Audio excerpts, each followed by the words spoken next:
27 رمضان 1366 ہجری کی مبارک ساتوں میں پاکستان کا قیام، ایک جانب پاک وطن کی مساجد میں شب قدر کی عبادات، دوسری جانب شکرانے کے سجدے اور مبارکبادیں۔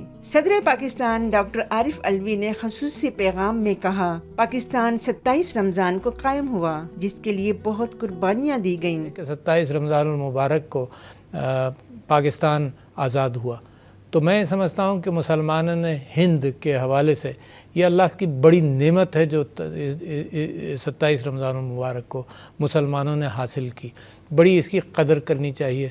سابقہ خاتون اول پاکستان محمودہ ممنون حسین کہتی ہیں، آزادی بہت بڑی نعمت ہے جس کی قدر کرنی چاہیے۔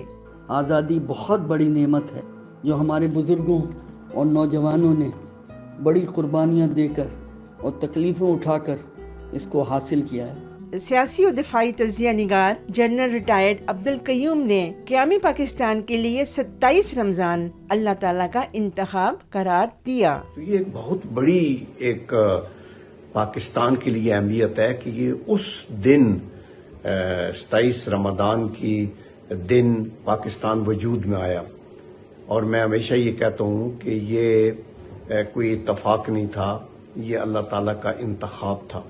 قیامی پاکستان کی شہ سرخیاں اخبارات کی زینت بن گئیں۔ امریکہ میں مقیم سینئر پاکستانی صحافی عارف الحق عارف کا کہنا ہے، یوم آزادی 27 رمضان المبارک کو بھی منانا چاہیے۔ جماعت اسلامی پاکستان خواتین کی سیکرٹری جنرل دردانہ صدیقی کہتی ہیں، پاکستان کو قرآن کا عملی نمونہ بنا کر خواتین کے لیے محفوظ حصار اور قلعہ بنایا جا سکتا ہے۔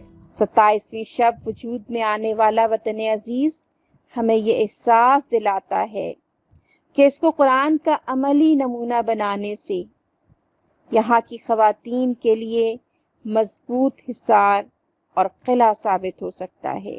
27ویں رمضان المبارک کو پاکستان کے قیام نے عید الفطر کی خوشیاں دوبالا کر دیں۔